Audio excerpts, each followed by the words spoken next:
Y volviéndose hacia la mujer, dijo a Simón: ¿ves esta mujer? Yo entré a tu casa y tú no derramaste agua sobre mis pies, ni siquiera me lavaste los pies, que era la costumbre en Medio Oriente. En cambio ella los bañó con sus lágrimas y los secó con sus cabellos. Tú no me besaste. Ella, en cambio, desde que entré, no cesó de besar mis pies, no mis mejillas, mis pies. Tú no ungiste mi cabeza, ella derramó perfume sobre mis pies. Por eso te digo que sus numerosos pecados le han sido perdonados, porque ha demostrado mucho amor. Aquel que se le perdona poco, demuestra poco amor. Ella hizo todo lo que Simón no hizo. No le abrió la puerta, no le colgó el abrigo, no le estrechó la mano. Ella no tiene agua, pero se las arregla porque tiene lágrimas de tan rota que está. Tiene muchas lágrimas que alcanzan para lavar los pies. Hay que llorar mucho para lavar los pies de alguien, ¿no? Y vacía perfume también en sus pies, aún polvorientos. El amor de Simón es medido, es tacaño. El de ella es extravagante, arriesgado. Ahora, ¿cómo se explica la diferencia entre los dos? ¿Práctica? ¿Educación? ¿Dinero? Simón la aventaja en las tres. Hay solo un área en la que la mujer le hace morder el polvo a Simón. Ella llegó sedienta de gracia, sedienta de arrepentimiento, sedienta por incontables noches de hacer el amor sin encontrarlo, sedienta de culpabilidad. Y cuando Jesús le acerca la copa de la gracia, la bebe hasta que se le humedece cada pulgada del alma. Simón ni siquiera tiene sed, porque la gente como Simón no necesita gracia, la analiza. La gente como Simón no necesita misericordia, la debate, la discute y en todo caso no la comparte. Ahora, ¿por qué Jesús eligió la prostituta? Lo dice claramente: mas aquel al que se le perdona poco, poco ama. Aquel al que se le perdona mucho, mucho ama. En otras palabras, no podemos dar lo que no hemos recibido. Muchos quieren amar a la fuerza, apretar la mandíbula y decir: ay, no lo soporto, pero no la soporto, pero vean, voy a amar a mi suegra. No lo soporto, pero voy a besar al vecino. No lo aguanto, pero lo voy a abrazar igual.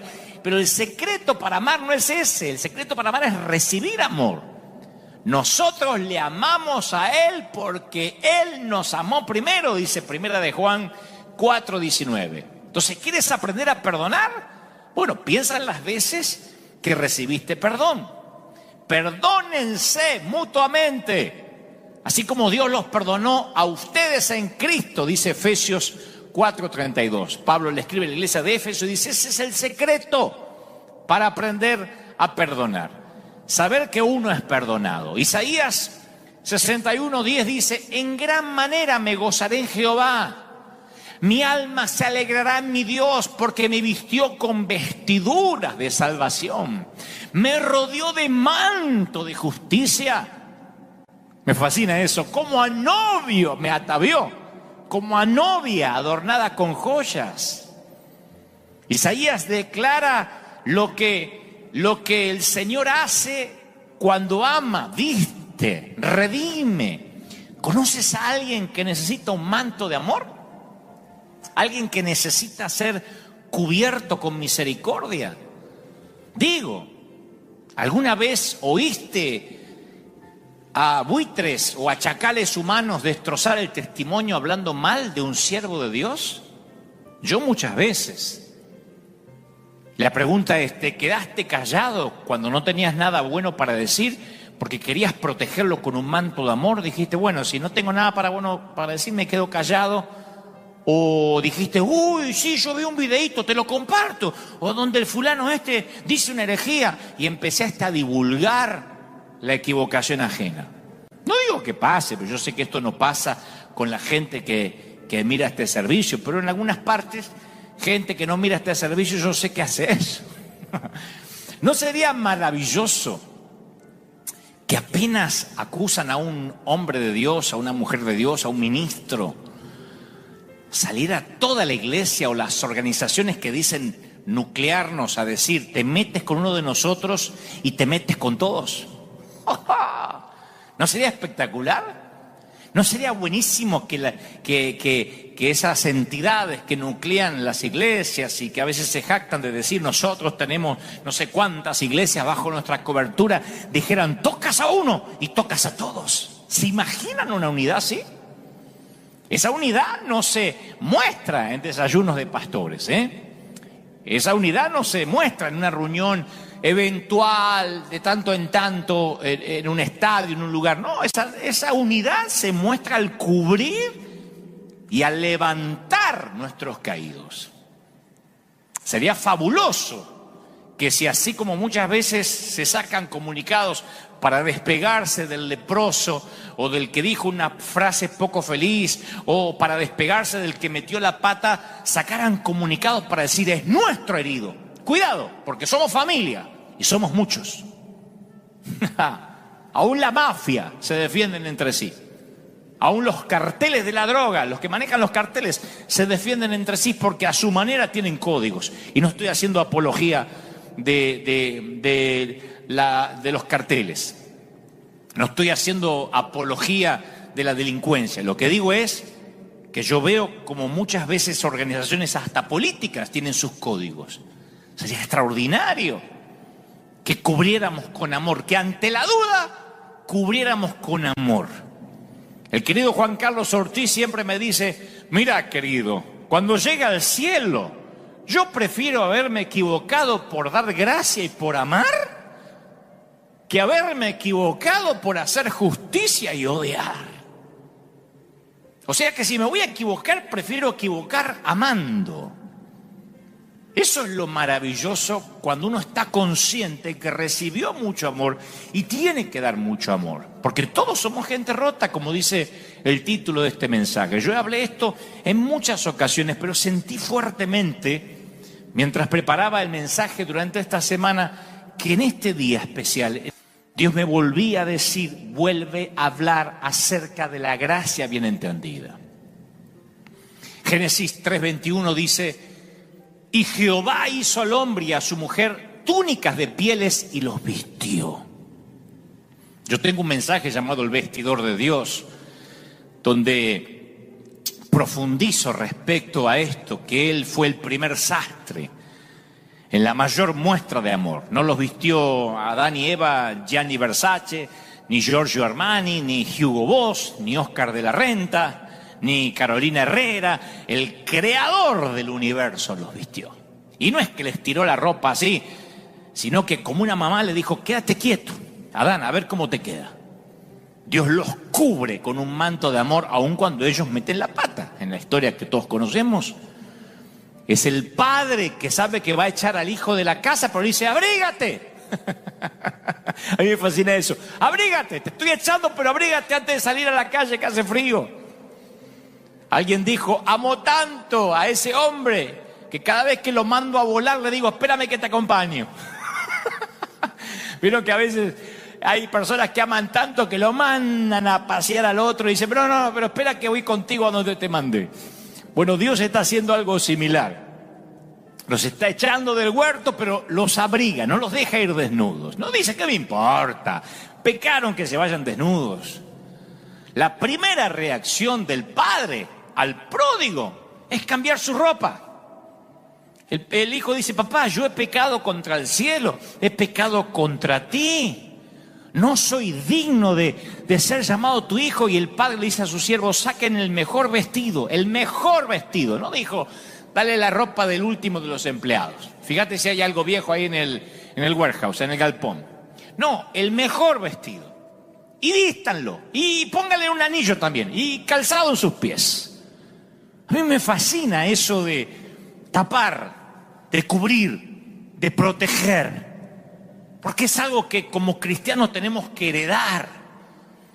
Años atrás, en esas mismas iglesias donde yo me crié, que no reniego porque fueron parte de mi niñez, en esa iglesia donde estaba Roberto, que no es su nombre real, pero ahí estaba, y como él había unos cuantos, estaba de moda enseñar a la iglesia respecto a la vestimenta modesta, porque era el signo o el símbolo externo de santidad, cómo te vestías.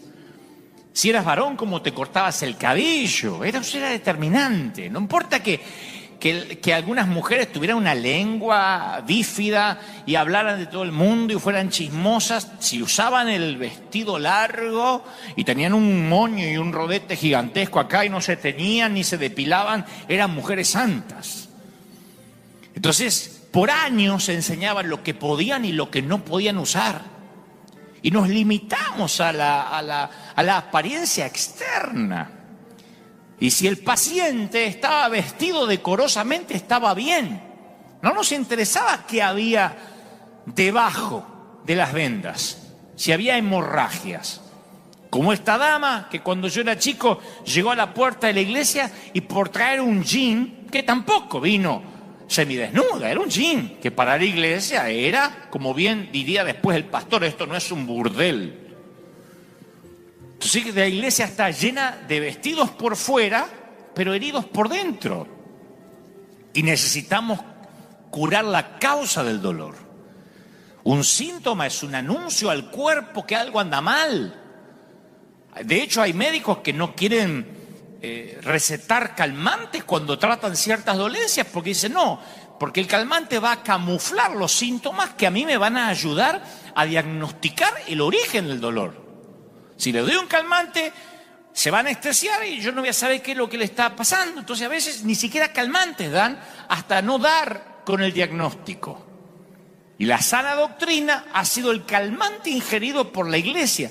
Ahora, no quiero que me malinterpreten, yo no estoy en contra de la doctrina.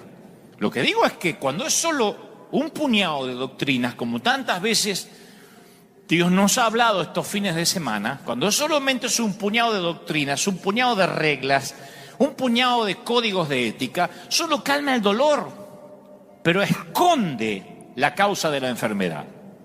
Y hay una clara diferencia entre doctrina y liberación. La iglesia que se empeña en esconder los problemas, disminuyendo los síntomas, no va al hueso, al dolor. La iglesia está, a veces, cuando digo la iglesia somos nosotros, es una autocrítica. A veces estamos demasiado avergonzados con los síntomas como para tratar el problema en sí mismo. Tratamos de legislar moralidad a través del legalismo. Y si bien dice Isaías 64:6, todos nosotros somos suciedad, todas nuestras justicias son también como trapos de inmundicia. O sea que la doctrina, el esfuerzo que hagamos es un trapo sucio. Cualquier intento de agradar a Dios es un trapo mugriento. Ahora, no estoy diciendo, vístete como quiere, vive como quiere. Lo que te digo es, ¿de qué sirve cambiar el exterior cuando adentro estamos pútridos? ¿De qué sirve cambiarnos la ropa cuando no nos damos un buen baño y nos higienizamos como debemos? O no nos higienizamos como debemos. Lo que pasa es que la mayoría de nosotros, y me incluyo, nos sentimos cómodos con los pecados ajenos. Nos olvidamos de hombres como David, pero nos juntamos inmediatamente como buitres para liquidar a los que caen. ¿Por qué tenemos una doble moral? No importa tanto el pecado, como dije hace unos meses atrás, si no importa quién pecó. Si es un ajeno, lo liquidamos, a menos que sea nuestro hijo, nuestro padre, a menos que sea alguien cercano a nosotros. Como dije una vez, por años la iglesia se opuso al divorcio hasta que se divorcia el hijo del pastor, la hija del pastor o el propio pastor. Entonces ahí empiezan a cambiar la cosa. Bueno, no es tan así, los tiempos cambiaron. Y no estoy siendo light, ni quiero hacer de este mensaje una licencia para pecar. Lo que digo es que la iglesia decía que nadie, por ejemplo, podía pretender servir a Dios si no sabía gobernar su casa primero, hasta que los propios hijos del pastor dejaron de congregarse. Entonces muchos ministros decían, bueno, mi hijo no viene porque está muy ocupado, está estudiando. Cuando nos toca a nosotros, los que predicamos, nos damos cuenta que es fácil condenar a otro cuando nosotros no tenemos que pasarlo. Cuando le pones una cara al pecador, todo cambia. Cuando al pecador le pones una cara, deja de ser simplemente un pecador, es alguien. Hace un tiempo, yo no había contado esto en público, hace un tiempo una dama cuyo nieto se congrega en nuestra iglesia vino a visitarnos. Ella se congrega en otra iglesia, su nieto se congrega aquí en River. Y en un momento esta dama me dice, allá en nuestra iglesia empezaron a venir los homosexuales. Yo le digo, ajá. Me dice, sí, nosotros le oramos, le damos un par de domingos para que cambien, si no tienen que irse. Le digo, ¿le dan un par de domingos? Sí, si no cambia rápido, dice, porque si los dejas quedarse, se te empieza a llenar de gente como él. No hay que dejarlo que toque las cosas santas, y menos que quieran servir a Dios. Así que yo respiré profundo y le dije, mire, yo no quiero decirle esto, pero su nieto me confesó que tiene serios problemas con su orientación sexual, ahora que lo dice. Y se quedó fría la mujer. Digo, mire, no quería decirle, pero ya que me sacó el tema, voy a seguir su consejo. Lo voy a quitar de todo lo que está haciendo en la iglesia y hoy mismo lo pongo de patitas en la calle, lo voy a echar de la congregación, voy a sacarlo con seguridad. Porque este no solo está hace un par de domingos, este está hace años en la iglesia y me dice que tiene serios problemas con su identidad sexual. No me consta que haya pecado, pero tiene que ver con lo que me está contando, así que lo voy a tener que echar. Y el rostro de la dama se transfiguró. Me dijo, ¿no es cierto? Le digo, sí, lo es. Y me dice, pero no puede usted echarlo como un perro, él es mi nieto. ¿Y dónde queda el amor de Dios? Le dije, tranquila, me acabo de inventar la historia. Solo quería que supiera que todo cambia cuando al pecador le pones un rostro. Todo cambia cuando ya no es el pecador, el divorciado, el homosexual, el fornicario, cuando le pones un rostro y es tu hijo. Todo cambia cuando es tu nieto, cuando es alguien que te atañe a ti. El Señor le ponía rostros a los pecadores. Los conocía, hablaba con ellos y por eso se compadecía. A mí me llamó mucho la atención cuando en su momento Cristian Castro, el famoso, el cantante, vino un par de veces aquí a River Arena por curiosidad, porque lo trajo la novia de ese entonces, no lo sé. Pero no me llamó la atención él, porque él fue muy respetuoso, vino, se sentó aquí, un amor como persona, me comunicó por teléfono con su mamá, la famosa actriz Verónica Castro, hablé con su madre. Es un hombre maravilloso, él como persona, en su trato, muy educado, o sea, bien podía haber venido con aires de estrella, pero él no me llamó la atención, sino los comentarios de algunos cristianos luego en las redes. Al día siguiente me decían, le dejaste tocar el lugar santo, porque yo lo invité aquí a pasar un momento. Que no sé dónde sacaron esa idea que hay lugares santos dentro de un auditorio o templo. Esto no es un tabernáculo, esto es un auditorio, es una arena. Y cualquier sitio, cualquier templo no deja de ser un lugar donde entran los pecadores y eso incluye al pastor. Si este fuera un lugar más santo que otros lugares por allá abajo, en primera instancia yo no podría estar parado aquí. Otros escribían, espero que la conversión de este muchacho sea real y que no ande dejando mal testimonio por ahí. Otro decía, fue a la iglesia pero no lo veo cantando alabanzas a Dios. O sea, que la gente, o no voy a decir la gente, nosotros le pedimos a los demás, porque nosotros también somos gente, le pedimos a los demás lo que nosotros no hacemos. El Señor dijo, hipócritas, atan cargas pesadas y difíciles de llevar, las ponen sobre los hombros de los demás, pero ni con un dedo ustedes la quieren mover. Y lo mismo pasa con cualquiera que ha venido a la iglesia o que llega a una congregación. Lo mismo pasó con José Luis Rodríguez el Puma, que le escriben comentarios del tipo: espero que ahora se reconcilie con sus hijas si es tan hijo de Dios, opinando de la santidad ajena, instruido por un programa de chimentos en la tele. Ven el gordo y la flaca y opinan de la santidad de alguien o de la integridad de alguien. A mí siempre me llamó la atención ese tipo de comentarios. Es como que tengas un hijo y yo te diga: qué lindo nene, ¿eh? Espero que no se te muera ahogado. O que me digas: me compré una casa, pastor. Espero que no se te incendie nunca con toda tu familia adentro mientras están durmiendo. O sea, es una cosa de loco decir: espero que le dure, espero que esto sea real. Me sorprende ese comentario. Estos personajes o cualquiera, estoy mencionando personas que pueden ser famosas a lo mejor por el ámbito artístico, estoy hablando de personas en situación de calle, de prostitutas, de gente que llega a la iglesia buscando ayuda. Pueden venir 1000 veces, pero la religión nunca termina de absolver y de perdonar a la gente rota. Menos mal que nadie necesita el perdón de la gente, sino solo de Dios. Porque la gente lo que hace es pedir frutos, muchos frutos al que viene. Y que predique en la tele, ¿eh? Si es famoso, que predique en la tele mañana mismo, aunque ellos quizás no le predican ni al vecino. Y hagan lo que hagan, siempre van a estar en una vidriera, en observación, a ver si esto es real. Lo hacen conmigo. Llevo, por providencia de vida, más de 30 y tantos años en el peregrinar cristiano, sirviendo al Señor. Y sin embargo publicamos fotos a veces de ayudas o cosas que hacemos y me ponen: sí, pero no vemos que le des a países más necesitados. Yo no veo mucha necesidad ahí. O sea, no le dan a nadie, porque no es que me lo dice una fundación, no es que me lo escribe alguien que está dándole a la gente. No dan a nadie, pero necesitan sentir que agradan a Dios siendo policías de la santidad ajena. A la divorciada o a la madre soltera se las mira con sospecha. Al ex mujeriego se lo mira como mujeriego en pausa. Ya va a mostrar los hilos o la hilacha. Ni hablar si viene de un adulterio. La iglesia siempre se ha caracterizado por dejar afuera a la gente rota. Por eso no me sorprende qué rápido algunos aceptaron tomarle la temperatura, mandar a los infectados de vuelta a casa y decirle a los niños y a los ancianos que se queden en casa.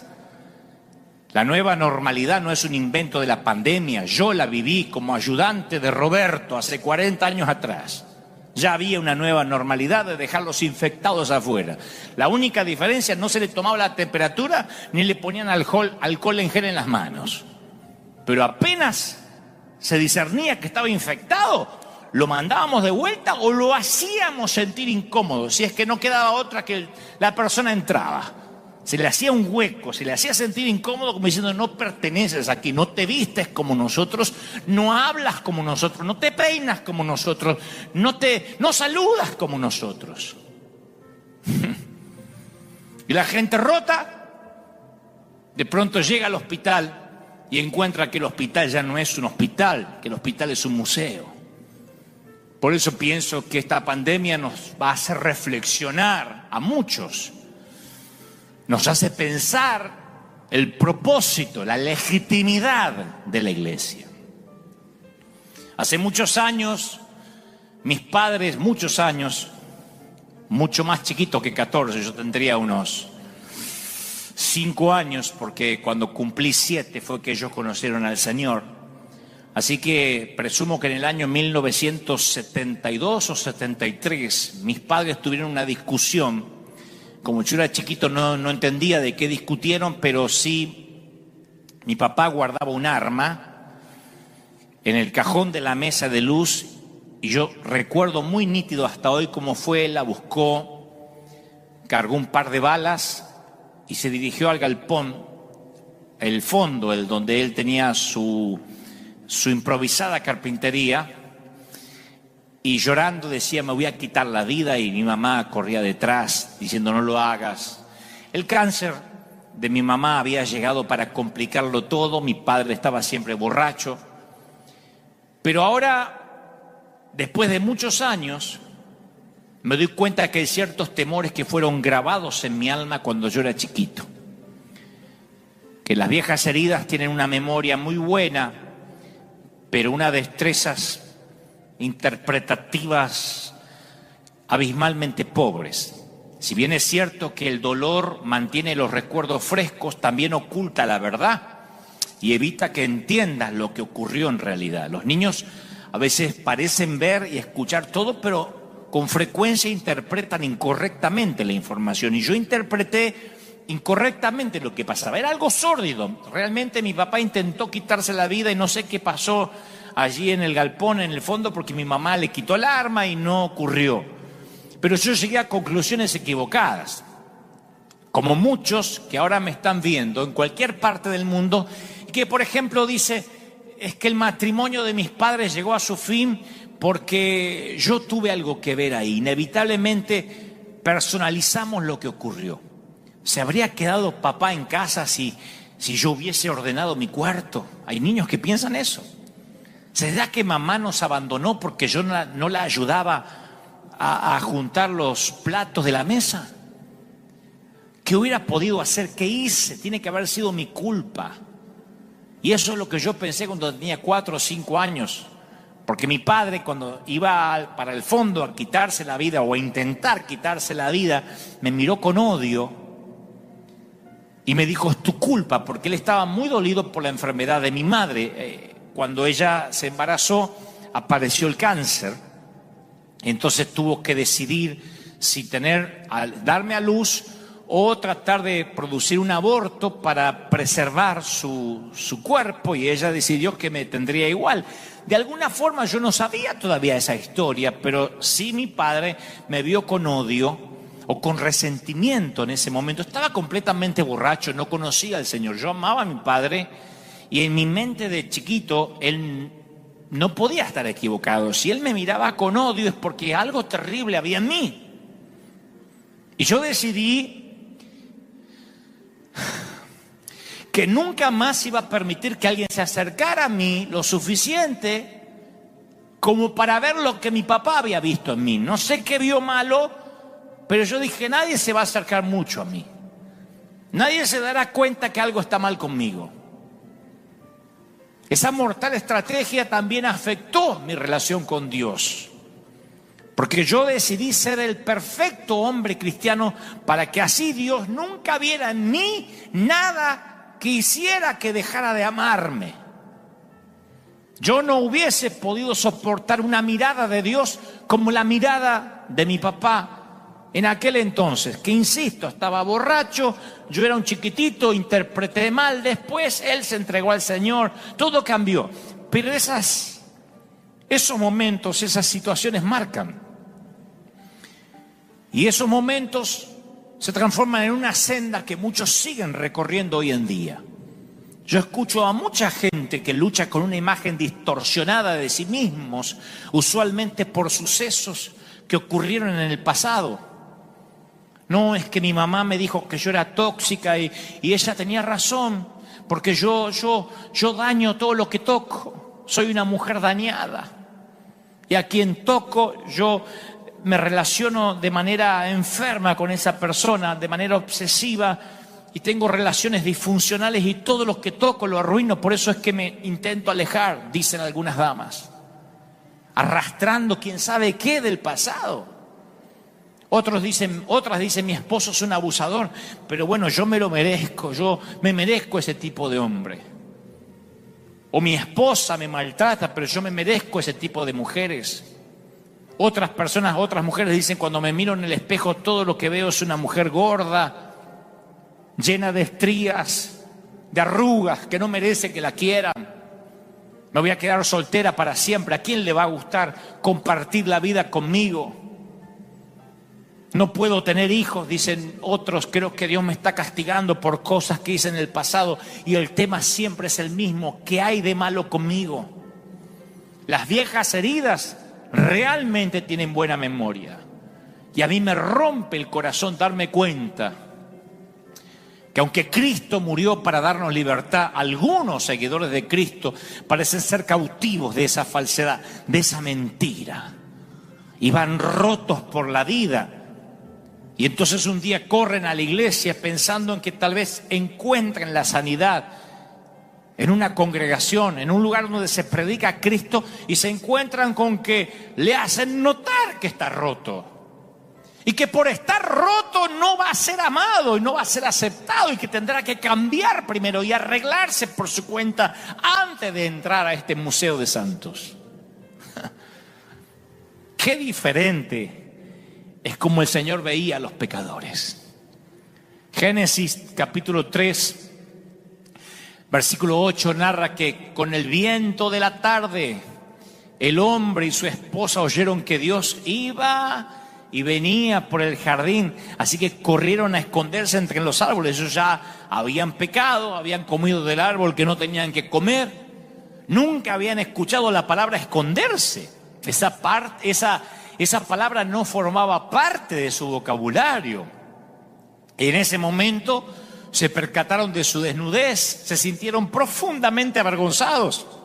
Y ahí descubrieron una nueva emoción. La vergüenza nunca le había afectado hasta ahora. La diferencia entre la culpa y la vergüenza es clara. Nos sentimos culpables por lo que hacemos, pero nos sentimos avergonzados por lo que somos. Quiero que lo pienses de esta manera. Si hiciste algo malo, bueno, tratas de arreglarlo. ¿Qué sé yo? Pides perdón, tratas de restituir. Pero si en lo profundo de tu alma crees que eres algo malo, como yo pensé durante mucho tiempo que algo mal estaba conmigo, ¿qué vas a hacer con eso? ¿Conoces esa sensación de tener vergüenza de acercarte a Dios? Yo la conocí casi toda la primera parte de mi juventud. Yo pensaba siempre que Dios me miraba con odio, que algo mal había en mí.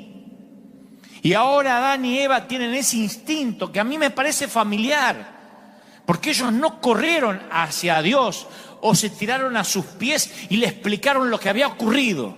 En lugar de eso se escondieron. Y ese es el triste y horrible legado edénico del quebranto. Esa fue precisamente la intención de la serpiente. Romper la relación especial, la camaradería que existía entre Dios y su creación y sus hijos. Una de las cosas que más le he repetido en esta década a nuestra gente aquí en la iglesia es: mientras más grande sea el lío, más rápido vengan a la iglesia. ¿Qué tal si en lugar de tratar de arreglarnos a nosotros mismos, nos presentamos rotos e imperfectos como somos para ser usados como Él quiera? ¿Qué tal si el quebranto que le pedimos a Dios que repare, capaz que es un regalo de Dios? ¿Qué tal si esas heridas que le imploramos a Dios que sane, las cargas que le suplicamos que renueva, son justo lo que nos capacitan para servirle y para tener empatía? ¿No será que Dios quiere prestarle más atención a la mujer que derrama perfume que al mismo Simón? Yo sé que hay gente que dice: es que estoy demasiado roto para servir. ¿Cómo quiere que sirva? Hay una antigua fábula china que cuenta que una mujer tenía solo un hijo, un niñito. Y cuando su hijo murió a temprana edad, le agarró una tristeza profunda, una tristeza se apoderó de ella que amenazaba con destruirla. Entonces un día visitó a un hombre sabio en busca de ayuda. Y el hombre dijo: sí, yo puedo ayudarte, mujer. Tengo una poción mágica que tiene el poder de aliviar tu tristeza. ¿Una poción mágica? Sí, te va a hacer olvidar la tristeza por la muerte de tu pequeño. Pero para hacer esa poción tienes que ir casa por casa en la aldea y conseguir un grano de arroz de una familia que nunca haya sentido el aguijón de la tristeza profunda. Si la familia a la que vas a visitar alguna vez las tragedias los golpeó, las tristezas llegó a sus hogares, no sirve el arroz que consigas.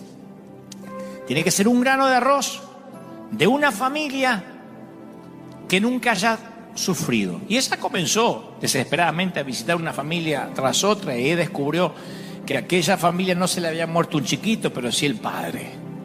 Que a aquella otra no se le había muerto el padre, pero estaban luchando contra un cáncer. Que aquellos no tenían para comer. En toda la aldea no encontró ni una sola familia que evitó la tristeza. Así que no pudo obtener su grano de arroz mágico. Pero a medida que sus amigos, que sus vecinos le hablaban de corazón sobre sus angustias, sobre sus tragedias, sobre sus pérdidas, ella escuchaba. Y de algún modo ella empezó a ayudarles, a ministrarles. Y a medida que ayudaba y ministraba a otros a lidiar con la tristeza, su estado de ánimo comenzó a elevarse. Para cuando había recorrido toda la aldea, había dejado de tener lástima de sí misma, porque se había dado cuenta que todos estaban rotos en algún punto. ¿No será que eso nos falta a la iglesia? ¿No será que los templos se cerraron por un tiempo para aquellos que somos iglesia nos demos cuenta ahora que todo el mundo está roto? Que muchas veces dejamos afuera a quien no debimos haber dejado afuera. Cuando le pones rostro al pecador, ya no es un pecador, es tu hijo, es tu padre. Me acuerdo que una vez vino a pedirme consejería a alguien que había metido la pata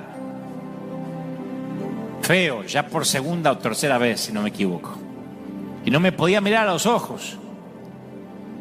Y no podía ni hablar, se ahogaba en llanto. Y le dije, mira, no tenés que contarme nada de tu vida. Pero si me dejás, te voy a contar un poco de la mía.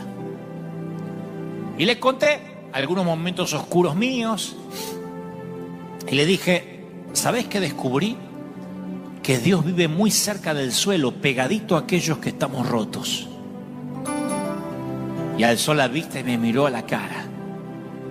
No es coincidencia que Dios haya puesto nuestros conductos lacrimales en nuestros ojos, ¿eh? El dolor tiene que ser visto a veces. Y oré por él antes de que se vaya. El servir en medio de nuestro quebranto es un hermoso regalo de gracia. No todo el mundo lo entiende, pero cuando te encuentras roto en las manos del Maestro, nunca, jamás volverás a vivir la ilusión de que estás en tu propia fuerza o entero. Y en el servicio del amor, solo los soldados heridos podemos servir. Es fascinante cuando vas con miedo a hablar con tu líder y tu líder te dice, pará, mírame, yo también pasé por lo mismo o estoy pasando por lo mismo. Hace poco yo le comenté a un hombre de Dios alguna situación personal y cuando empecé a hablar pensé que él iba a querer chismear un poco más. ¿Y cómo? ¿Y esto? Contame. Me dijo, ey, pará, a mí me pasa igual. Le digo, ¿en serio? Sí. Así que nos abrazamos. Es maravilloso encontrar otro soldado que te cuenta que a lo mejor está pasando un momento triste y lejos de dejar de respetarlo, de mirarlo sin autoridad, dije, wow, si antes te admiraba, ahora te admiro más. Por eso dije en un momento hoy, ¿no sería maravilloso? Lo voy a decir otra vez, que las organizaciones que nos nuclean, que las denominaciones que dicen representarnos, apenas la prensa como buitres se abalanzan contra un pastor, salten y digan, ojo que es nuestro herido, independientemente si metió la pata o no, ojo que es nuestro, se meten con uno, se meten con todos. Acá la iglesia sabe que yo soy así, se meten con uno, se meten conmigo. No, pero no sabés lo que hizo y es de River. Te metes con él, no toques a mis hijos. Te metes con uno y te metes con todos. Y te metes conmigo. Y te metes con el Dios al que sirvo. En cambio, los que se sienten enteros están siempre del otro lado de la doctrina. Los que somos llamados a servir, llevamos nuestras heridas bien. Las cicatrices tienen una belleza especial. El llamado nunca oculta las cicatrices. Los que miran siempre finito saben que yo tengo los dedos torcidos porque se me torcieron por alguna razón. Y yo siempre oculté durante muchos años la mano porque me avergonzaba. En las conferencias de prensa metía esta mano debajo. Pero me di cuenta que las cicatrices son las historias de tu vida. Tengo otra cicatriz inmensa aquí, de cuando era chiquito y le fui a sacar la comida a un tremendo perro, un Doberman negro. Ese día aprendí que a los Doberman hay que dejarlos comer solos, principalmente si tienes 5 años. ¿Quién no tiene heridas no ha peleado ninguna batalla? Yo suelo hasta desconfiar de la gente que no muestra heridas o que no tiene heridas, porque las heridas de la vida son una placa de honor. Las heridas muestran que no te retiraste, que fuiste la resistencia, que no te rendiste. Muchas veces yo me enfrento a la encrucijada en la cual tengo que decidir si permanecer o retirarme de al lado de hombres de Dios que a veces fallan, que tienen fallas morales, que meten la pata, que dicen cosas poco felices, que se equivocan y van ahí los buitres y le editan un videíto en YouTube y ya le ponen apóstata, hijo del diablo. Muchas veces yo tuve que debatirme si alejarme o acercarme. La mayoría no quiere ni siquiera sacarse una foto con ellos, porque la gente empieza a criticarte con quien te saca fotografía, ¿no? Menos mal que no había Instagram ni había selfies en los tiempos de Jesús, sino lo hubiesen crucificado mucho antes, no hubiese permanecido 3 años de ministerio. A los 2 meses que se hubiese hecho viral una foto con la samaritana, lo hubiesen liquidado. Pero Dios me dijo más de una vez, el líder permanece donde otros se retiran. Así que yo decidí ser amigo de los infectados. No es que ando buscando infectados para ser amigos. Si yo era amigo de antes y mete la pata, ahí estoy, lo saben. Lo saben, no me dejan mentir mis amigos. Aun cuando los fariseos dicen, ¡ja! Dime con quién andas y te diré quién eres. Lo dicen como si fuera una frase bíblica. Los que no conocen a Jesús. Hace poco un ministro profundamente herido me dijo, gracias por hablarme y amarme a pesar de mi fracaso público. Y luego agregó, ¿vos sabés que la mayoría se aleja del fuego y vos corres hacia el fuego? Me dice, ¿te gusta hacer lío, Dante? Le digo, no, me gusta ser amigo de mis amigos. Y como dijo alguna vez Max Lucado, algún día puede que yo también necesite gracia. Y me aseguraré de sembrar gracia. Porque si yo ando por ahí sembrando justicia, no querré cosechar justicia. Yo no quiero justicia para mí. No reclames justicia. Tú no sabes lo que quieres cuando reclamas justicia. Pide gracia, pide misericordia. La inteligencia por sí sola, sin que esté implicado el corazón, puede ser peligrosa. El razonamiento, la doctrina sola corre el riesgo de convertirse en gente sin corazón, los que defienden solo doctrina, en corazones de piedra. Sin el corazón no somos capaces de amar como Jesús. O sea que sin el corazón no entendemos la gracia. Sin el corazón amar se convierte en una obligación. Amar desde el punto de vista de la razón, es frustrante. El amor se convierte en una lista de tareas pendientes. Así que para amar tenemos que pensar y también sentir. Tenemos que escuchar la razón y también las emociones. Tenemos que dejar que la cabeza y el corazón trabajen juntos. No hay dicotomía. Es la única forma de incorporar ese amor perfecto a nuestras vidas imperfectas. El amor nos cambia la mente. Dejar que tu corazón tome parte de la conversación va a ser una revolución para tu forma de pensar. A eso se refería Pablo cuando decía, sean transformados mediante la renovación de la mente. Tú no puedes ser una persona crítica y un dador de gracia al mismo tiempo. Si vas dando lecciones por ahí de superioridad moral, seguro que a ti te juzgarán del mismo modo. Ahora es posible que aunque hayas experimentado la gracia de Dios en algún momento, no sientas el amor de Dios en todo momento. Y ahí es cuando caemos en la costumbre de intentar ganarnos la gracia. Es como si nos encontráramos en una no sé, en una búsqueda para establecer nuestro valor, para establecer nuestra valía, para merecerlo. Y esa búsqueda infructuosa hace que sea imposible que podamos amar como Jesús. ¿Por qué? Porque no podemos darle gracia a los demás cuando no recibimos esa gracia para empezar. Cuando estamos ocupados, ganándonos la aceptación de Dios, empezamos a pensar que todos deben ganársela también. Y juzgamos. Y nos empezamos a sentir superiores moralmente. Pero a quien poco se le perdona, poco ama, dijo Jesús en la casa de Simón. Simón, ¿sabés por qué vos amás poco? Porque sentís que poco se te ama. Porque sentís que poco se te perdonó. Cuanto más gracia recibimos, más amor damos. Yo no soy un predicador de gracia porque eso es divertido y llena la iglesia, como me dicen algunos detractores. Yo soy un predicador de gracia porque yo soy el resultado de la gracia. Y no de alguna vez, a diario.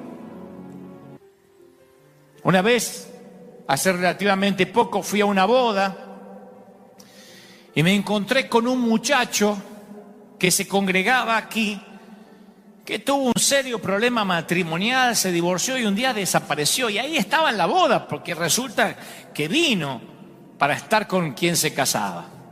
Y cuando me vio, se quedó petrificado. Me acerqué y le digo, te pido un favor, no dejes de venir. No importa lo que hayas hecho. Pero yo estoy al timón de un hospital de gente rota. Lo que menos quiero es tener gente sana. No me interesa llenar la iglesia de matrimonios perfectos. Lo que me interesa es predicarle a matrimonios en crisis, o a los que rompieron el matrimonio, a los divorciados, los demás que creen que son sanos.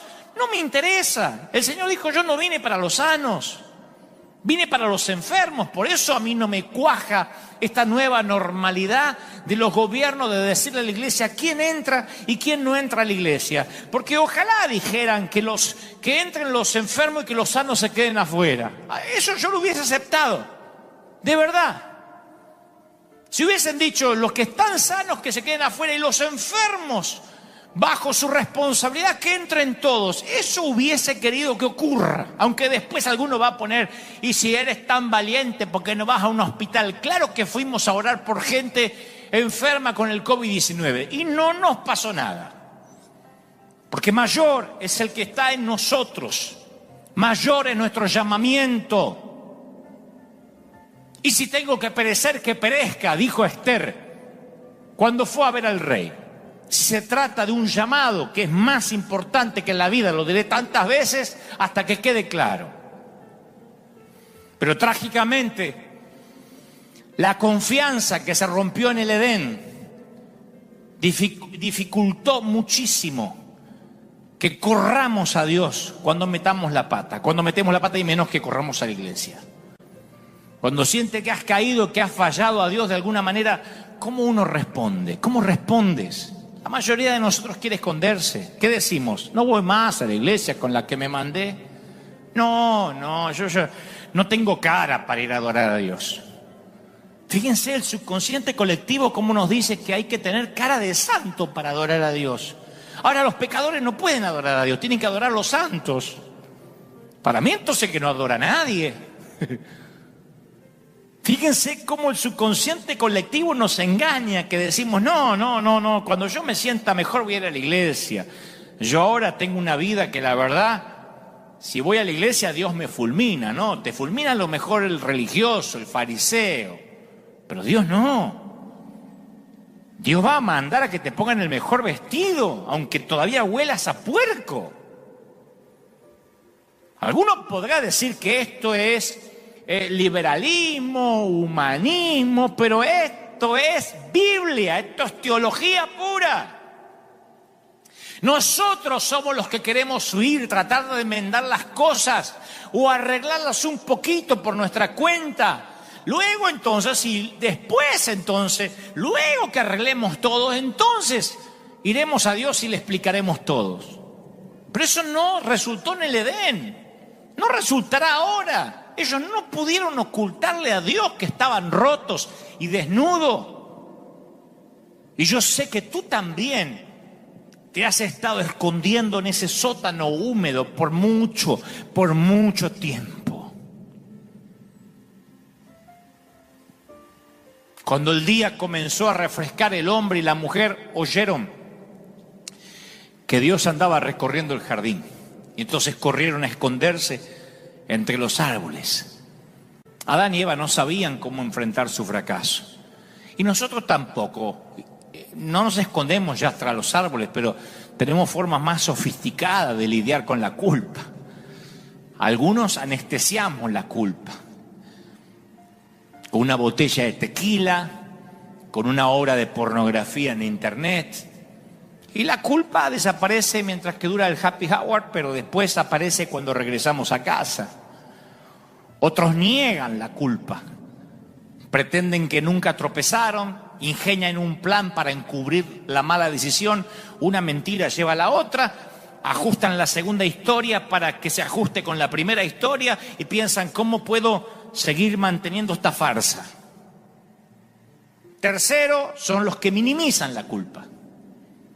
Bueno, no nos equivocamos, nos extraviamos un poco, nos dejamos llevar por un momento, nos desviamos un poquito. Cuarto, enterramos la culpa. La escondemos detrás de un montón de trabajo, de un calendario de actividades, y mientras más ocupados estamos, menos tiempo nos queda para pasarlo con las personas que odiamos, o sea, nosotros mismos. Hay que llegar bien cansado a la cama para no mirarnos al espejo. Otros castigan la culpa. Conozco mucha gente que se lastima, se azota a sí misma, no usa látigos, entonces usa reglas. Largas reglas de cosas por hacer, ritos que acatar, penitencias dolorosas, disfrazadas de sana doctrina. Ora más, estudia más, ofrenda más. Estuve 40 días ayunando, creyendo que eso va a agradar a Dios, pero no es el ayuno prolongado lo que agrada a Dios si el corazón no es correcto. Otros evitan mencionar la culpa, no la sacan a colación, no le digas a la familia, mucho menos que se entere el pastor. Mantén todo muy superficial, cruza los dedos para que el monstruo de la laguna de la culpa se mantenga en lo profundo. ¿Cómo estás? ¿Bien? ¿Cómo estás? Hay gente que se pone la risa de Joker y así va por la vida. Otros desvían la culpa. Atacan a sus hijos, tienen explosiones de carácter, se desquitan con el cónyuge, le gritan a los empleados o al otro conductor. Otros neutralizan la culpa, deciden que nunca van a cometer un error, nunca más. Crean la foto de la familia perfecta y son cristianos perfectos, sacan muchas selfies y viven para las redes. Se mantienen al control porque todos los días suben fotos amorosos en las redes, parecen los Ingalls. Y compensan su error no tolerando los deslices ni las metidas de pata ajenas. Son los que dicen, yo cuido el testimonio. O sea, ellos creen que el testimonio es lo que se ve, no lo que son. Capaz que son parejas que se llevan como perro y gato, pero se sacan una foto para dar un testimonio que no existe, que es un falso testimonio. Como verán, los arbustos varían, pero siempre están allí los árboles donde la gente se esconde para que la iglesia no se entere que están rotos. Miren qué locura. Es como entrar a un hospital y decir que no se enteren que estoy enfermo, que no se enteren que estoy enfermo. ¿Y para qué vas al hospital? Adán y Eva se escondieron detrás de las hojas de higuera, de arbustos, de mentiras. Y no ha cambiado mucho.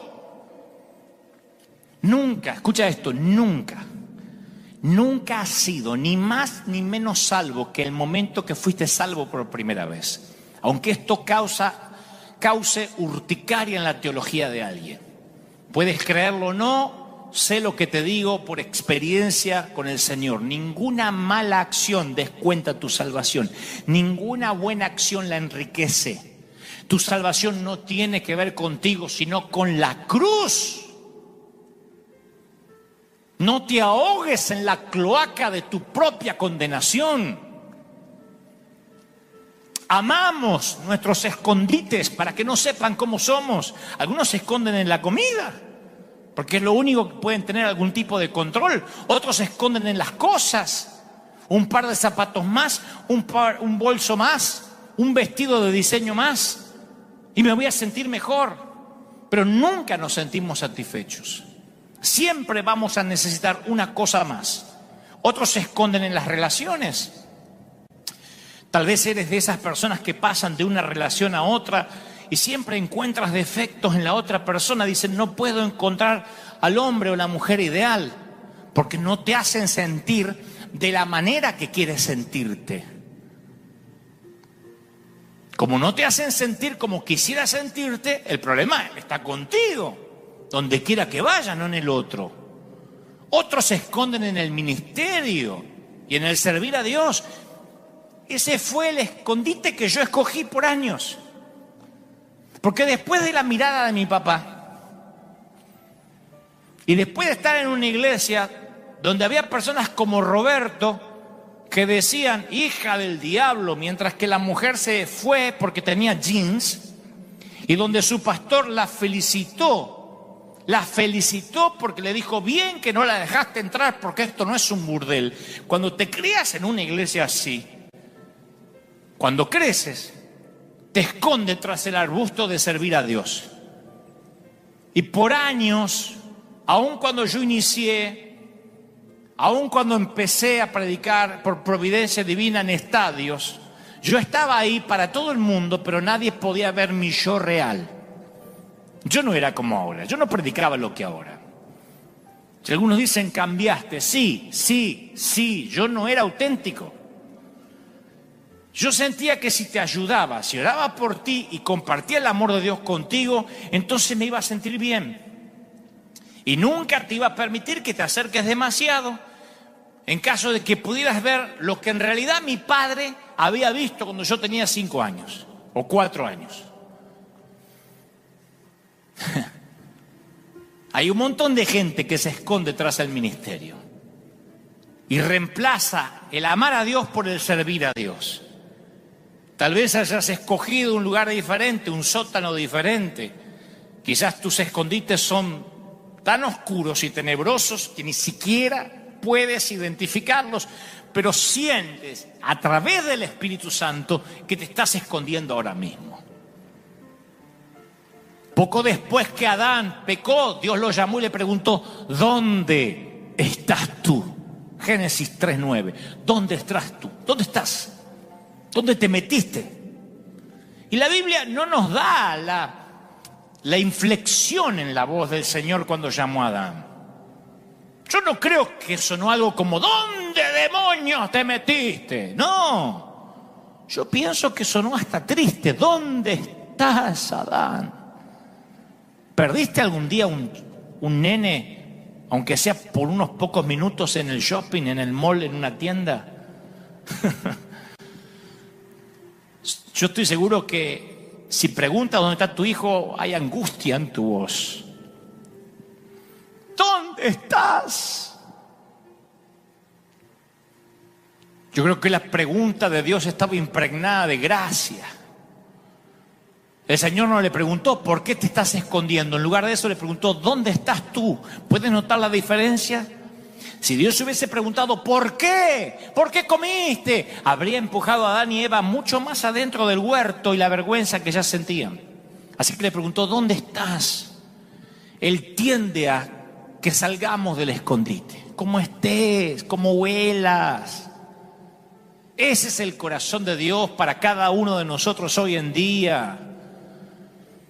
Y a mí me parece muy revelador que Adán contestó a la pregunta que Dios no le hizo. Él contestó como si Dios le hubiese preguntado por qué se había escondido. Le dijo, ¿dónde estás? Y él respondió, oí tu voz en el huerto y tuve miedo porque estaba desnudo y me escondí. No le está diciendo dónde está, le está dando las razones por las cuales se escondió. La vergüenza y el quebranto puede tener una voz más convincente que la de Dios mismo. Yo sé que esto es cierto en mi propia vida. Muchas veces, con mucha frecuencia, Dios me pregunta, ¿dónde, Dante? ¿Dónde? Y yo le respondo, ¿por qué? Tenemos que entrenar nuestros corazones para que escuchen el amor de Dios por encima de la vergüenza. Hay un montón de gente viéndome en sus hogares ahora, en distintas partes del mundo, que tienen que oír a Dios diciendo, te amo, así como estás. Luego vas a cambiar, y por amor, no por doctrina. Adán y Eva no pudieron disimular su vano intento de esconderse. El quebranto era evidente en su rostro. Yo he estado en un montón de congresos, esos apostólicos, proféticos, pero yo fui a muchos a predicar durante muchos años. Acuérdense que por providencia divina yo empecé a predicar a los 19 años. Así que llevo años en los negocios del reino, en los benditos negocios del reino. Así que yo he conocido a muchos predicadores, algunos que parecía que aparentaban todo el tiempo. Conocí muchos de esos oradores que todo el tiempo hablan en pose, o sea, termina el servicio, nos vamos todos a almorzar y dice, aleluya, gloria al Señor, ¿qué hay para comer? Taco, gloria, aleluya. O sea, nunca le dejan de bajar mail del cielo mientras están comiendo carne. Yo digo, ¿cómo hace? Yo los vi, algunos no, algunos se relajaban, pero otros, aleluya, hasta la forma de caminar. Yo digo, ¿cómo irán a orinar si también mientras que orinan seguirán recibiendo revelaciones? Parece que tienen el WhatsApp de Dios. Pero muchos de ellos, al conocerlos más, al hacerme algunos amigos de ellos, me di cuenta que eran niños inseguros en cuerpos de adulto escondidos tras un traje caro de diseño de apóstol. Niños inseguros escondidos tras un traje.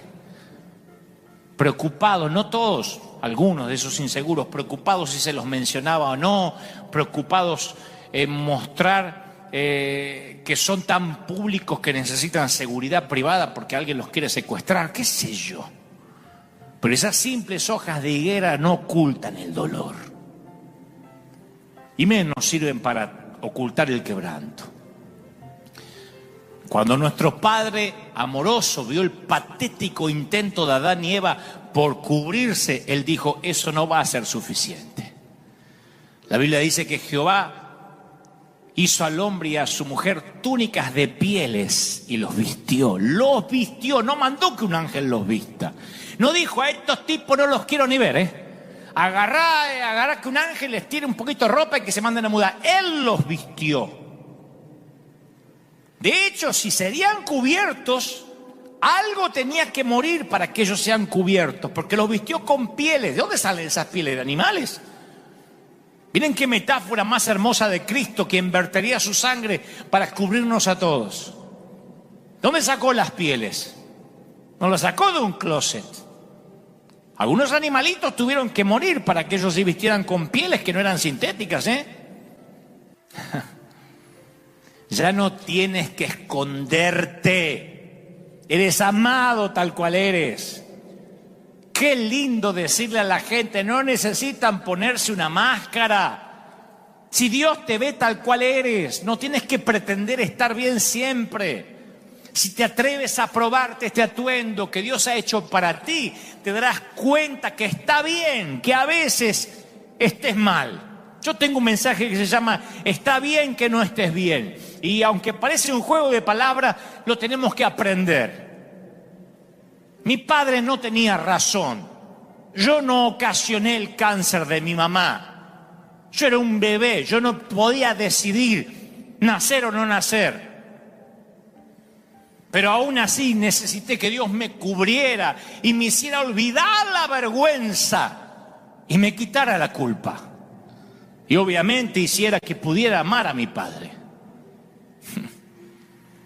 Los últimos versículos de Génesis 3 siempre tuvieron un impacto profundo en mi vida. Yo solía leerlos como una especie de juicio, pero ahora que empiezo a ver la Biblia con ojos nuevos, Veo que es un versículo o un episodio lleno de gracia. Porque Génesis 3:22 dice que Jehová dijo: he aquí el hombre es como uno de nosotros, ahora sabe el bien y sabe el mal. Pues que ahora no vaya a alargar la mano y tome también del árbol de la vida y coma, porque va a vivir para siempre. Y lo sacó del huerto del Edén para que labrase la tierra en la que fue tomado.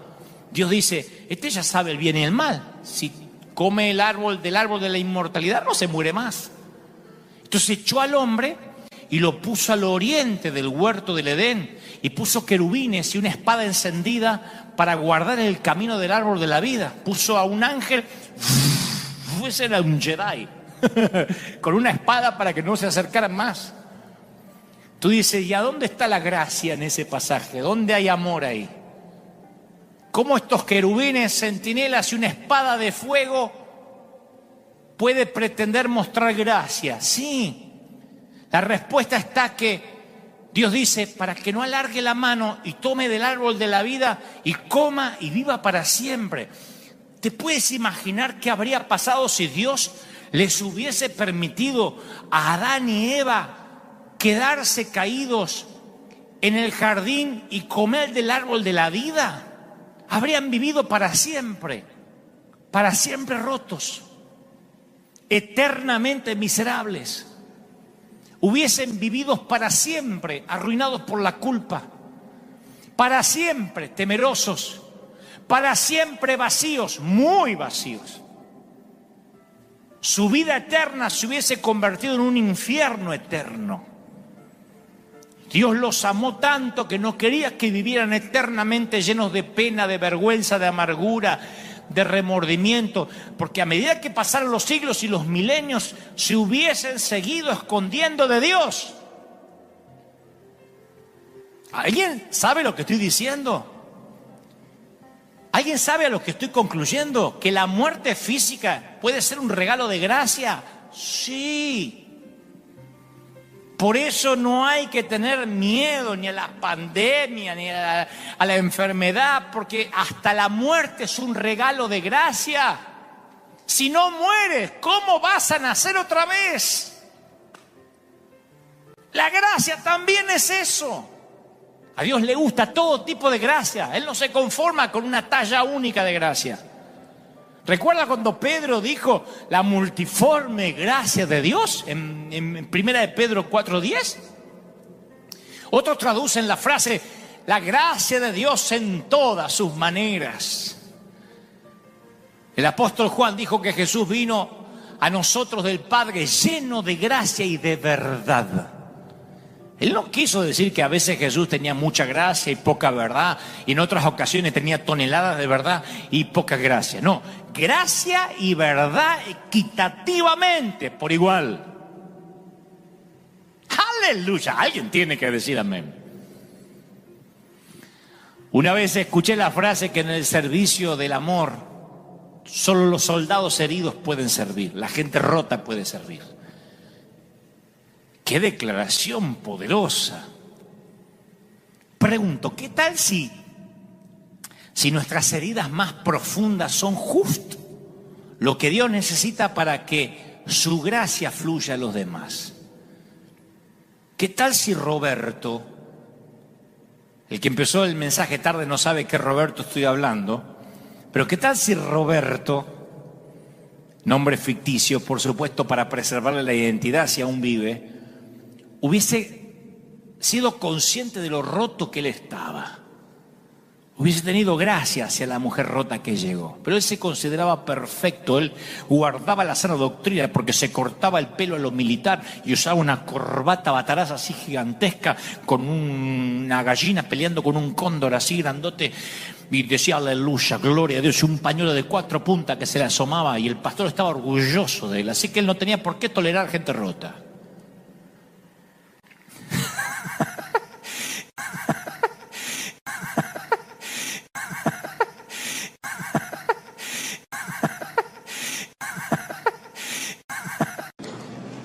Tengo que comenzar este mensaje con una pregunta obligada, que es: ¿cuál es tu problema? También era la forma de empezar una pelea cuando éramos chicos. ¿Cuál es tu problema? Después venían las trompadas, ¿no? En el mejor de los casos. En el peor nos llevaban a dirección o nos llevaban a hablar con el director o con la directora o el principal. Pero no estoy diciéndolo en ánimo de pelea, sino ¿cuál es tu problema? Mejor aún, mejor articulado. ¿Tienes un problema? Esa sería la pregunta. Todos dicen, sí, todos tenemos problemas. La respuesta obvia, claro, en este momento casi te los podría enumerar, o tengo algo que me viene a la mente de inmediato, o no, tendría que pensar. Quizás estás tranquilamente sentado en tu casa, viéndome de alguna parte del mundo, almorzando con tu familia, y justamente el problema está sentado a tu lado. Y no me quiere responder y está así como diciendo, hola, tengo acá el problemita. Es más, yo digo siempre que si no tienes problema, puedes llamar a River Arena cualquier día de la semana y podemos asignarte uno, con todo gusto.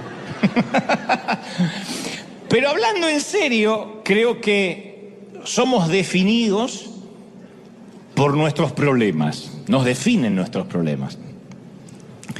Determinan nuestro paso por la vida, porque nuestro mayor problema siempre nos termina definiendo. Entonces uno puede dedicar la vida a un problema en específico, cómo puedo hacer más dinero, cómo me puedo ver más joven, cómo puedo tener éxito, o podemos consagrar nuestra vida a un problema más noble, porque nuestra identidad se define por el problema que adoptamos. Dice por ahí una frase a la cual me gusta adaptar: dime cuál es tu problema y yo te diré quién eres. Entonces las personas tienen a veces una vida pequeña, una mente pequeña, un alma pigmea, de manera que tienen también problemas pequeños, desde luego, problemas chiquititos. ¿Cómo hacer que un molesto vecino no deje su tacho de basura en la puerta de nuestro garage?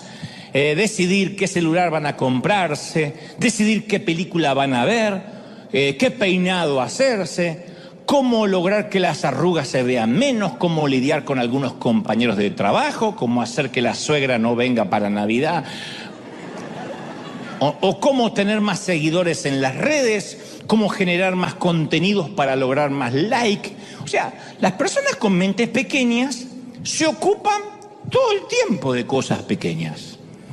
Y las personas con grandeza de mente y de alma se ocupan de problemas grandes, como ponerle fin a la pobreza extrema, cómo detener la trata de personas, cómo ayudar a niños de riesgo a que reciban una excelente educación, cómo hacer feliz a una familia, como veíamos recién en las imágenes, cómo alcanzar a más personas para Cristo. Entonces, necesitamos un problema digno a la altura de nuestra vida.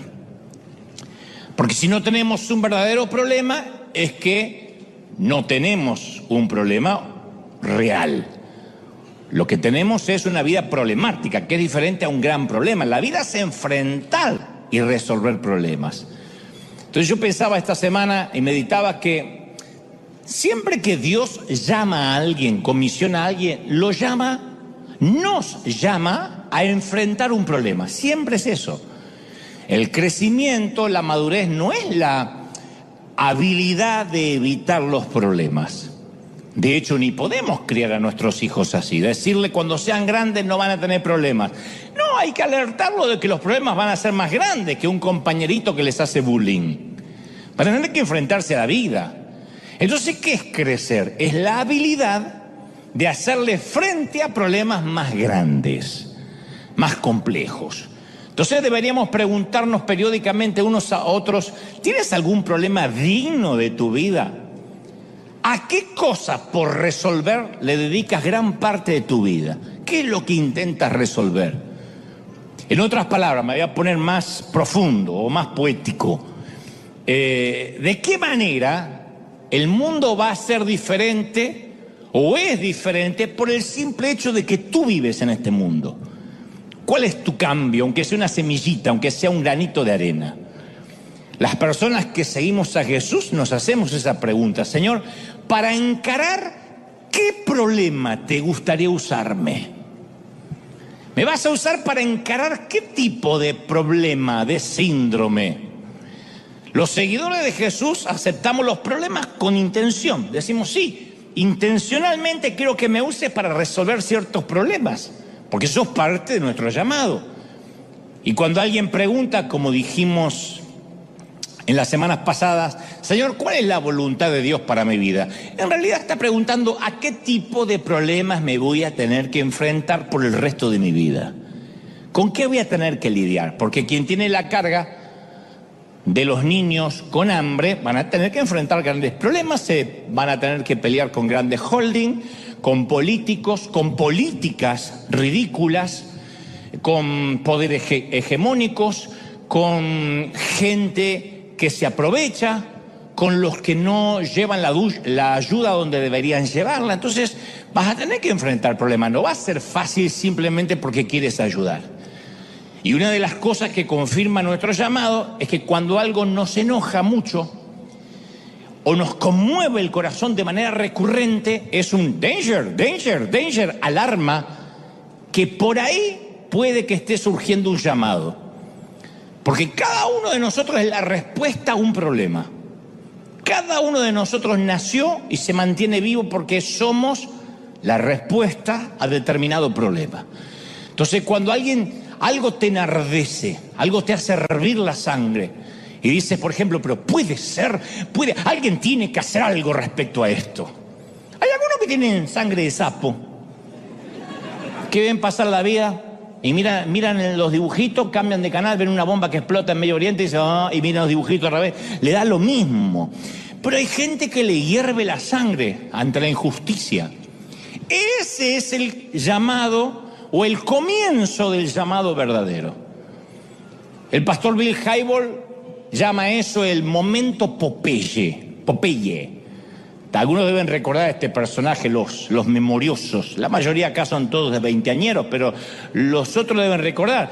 Popeye el marino, que tenía una novia flaca llamada Olivia, y tenía un némesis que era Brutus, que le quería sacar la novia, ¿se acuerdan? Popeye el marino, ¿se acuerdan?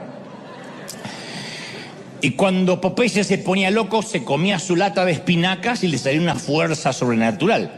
Esa era la excusa que tenían las madres de nuestro tiempo para hacernos comer espinacas. ¿Querés tener fuerza como Popeye? Comía espinaca, igual me daban una paliza en el colegio, pero con espinaca. Y en cada episodio había un momento, Popeye, donde el marino explotaba, se molestaba y decía, ya no puedo más, ya no más. Y se comía la lata de espinaca y adquiría una fuerza sobrenatural. Entonces dice Bill Hybels, Bill Hybels es un querido pastor de Chicago, todos tenemos un momento Popeye en la vida, cuando decimos, no, esto no lo aguanto más, donde algo supera el umbral de tu dolor o cruza la frontera de lo que puedes resistir. Dice, hasta acá, donde algo te molesta hasta los huesos. Y decimos, no, yo tengo que hacer algo. Sí o sí, yo tengo que hacer algo. No, esa actitud impávida de decir, y bueno, que haga su vida. No, tengo que hacer algo. Cuando decimos, yo aguanto cualquier cosa, menos eso. Hasta ahí llegó. Entonces todos vivimos episodios traumáticos para que tengamos un momento Popeye, donde desarrollamos músculos espirituales en ciertas áreas, cuando decís, hasta acá llegué. Por eso insisto, ¿qué injusticia te quita el sueño? ¿Qué injusticia te abruma? Que dices, ay, me enferma. ¿Qué te enfurece? Además de tu suegra, del chinito manejando, pero algo que realmente es recurrente. ¿Qué te enfurece? ¿Qué te enoja? ¿Qué enciende tu motor? ¿Qué cosa te parte el corazón? ¿Qué te hace enojar mucho? Las murallas, como la muralla en Jerusalén de Nehemías, están destrozadas en este mundo que nos rodea. El hambre de los niños, tenemos para elegir murallas derribadas. El hambre de los niños, la inclusión de género, el aborto, la falta de educación, la pobreza extrema, los millones que ni siquiera saben quién es Jesús, la injusticia, el maltrato, la confusión. Hay muchísimas murallas destruidas, pero hay una en particular que estoy seguro que te enoja y que tiene que ver con nuestra primera emoción temprana, donde el Señor nos mostraba nuestra asignación. Un querido amigo mío tuvo alguna vez un serio ataque al corazón, un episodio de miocardio, y los médicos le dijeron que debía estar muerto. Y él también pensó que se estaba muriendo, pero se despertó. Entonces abrió los ojos y hizo esta pregunta, dice, ¿por qué todavía estoy aquí? Y los médicos le dicen, porque logramos salvarlo. Dice, no, yo pregunto algo profundo, ¿por qué todavía me quiere Dios vivo? ¿Por qué no me llevó? ¿Qué propósito hay para que yo siga vivo? Y yo pienso que esta es una pregunta que deberíamos hacernos sin tener que pasar por el episodio de miocardio. ¿Por qué todavía estoy aquí? ¿De verdad estoy aquí en esta tierra solo por mí? Yo siempre digo, ¿de verdad sobreviví una pandemia mundial que me pude haber muerto como todos ustedes pudieron haber muerto? ¿De verdad sobrevivimos a una pandemia? ¿Somos sobrevivientes a una pandemia mundial para pasarnos horas frente a Netflix todos los días o subir videitos en TikTok? ¿En serio?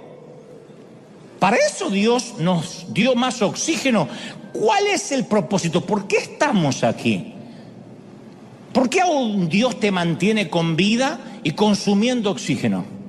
Tiene que haber un propósito. ¿Por qué Dios me mantiene con vida? Como dije, Dios siempre llama a alguien y lo llama a enfrentar un problema. ¿Cuál es el problema que yo estoy llamado a enfrentar? Y cuando aceptamos el llamado de Dios, todos queremos saber con anticipación, bueno, yo quiero saber qué problema, yo quiero saber en qué me estoy metiendo. Y nunca Dios nos da la información completa con antelación. Te dice, esto es lo que te enoja, pero no te da detalles después de cómo llevar adelante ese ministerio. Porque, a ver, si supiéramos en qué nos estamos metiendo, no aceptaríamos nunca a nadie el llamado de Dios. Y esto quiero dejarlo claro. El llamado de Dios no es glamour, no es que te vean necesariamente. Si Dios nos diera detalles de los llamados, ninguno aceptaría. Hace más de 30 años Dios me dijo, te he llamado para que me dediques tu vida. Pastor de los jóvenes te dirán. Te entregaré los oídos de la juventud, te prestaré los oídos de mis hijos, te daré los medios de comunicación. Y yo, aleluya, un flaquito, escuálido, que ni mi mamá se acordaba que me había parido. Imagínate la alegría de que Dios me eligiera. Yo acepté. Pero el Señor me evitó los detalles de la travesía, no me los dijo. Si Él me hubiese dicho, te he llamado para que me sirvas, y debes saber que en el camino te van a criticar sin piedad. La mayoría de los colegas te van a hacer a un lado por años. Te van a discriminar, te van a levantar falsos testimonios. Serás tan amado como odiado visceralmente. Vas a terminar acostumbrándote a que te maldigan porque se van a inventar algo que se llama redes sociales y el deporte va a ser maldecirte. Van a soñar con verte arder en el infierno. Yo habría dicho, mira, si no te importa, elige otro. No estoy listo para tanto sentimiento de rechazo. No, justamente lo que yo estoy buscando es aceptación. Mi madre dice que yo nací de un susto. Vine de casualidad y ahora me vienes a decir que todo esto es lo que voy a tener que pasar. No se vale. Yo prefiero que elijas a otro porque justamente lo que yo estoy buscando es aceptación, no rechazo. A mí me gusta pararme ante las multitudes y ser feliz. Yo pensé que era eso, servirte. Entonces, si Dios nos dijera con anticipación lo que incluye nuestro llamado, la mayoría nos esfumaríamos antes de aceptar. Y eso de que Dios nos diga cómo y nos dé detalles está demasiado sobreestimado, sobrevaluado. Dios lo único que espera es obediencia, a veces a una sola palabra. Cuando Dios quita a Israel o saca a Israel de la esclavitud, lo lleva a la tierra prometida, primero los hizo entrar en el Jordán y después partió el río. Pero primero tuvieron que mojarse los pies. Si ellos hubiesen esperado una prueba, todavía están parados junto a la orilla. Entonces, ¿cuándo la fe madura? Cuando Dios dice ve, punto, y la persona acepta. ¿Te enoja tal cosa? Ve, y uno acepta.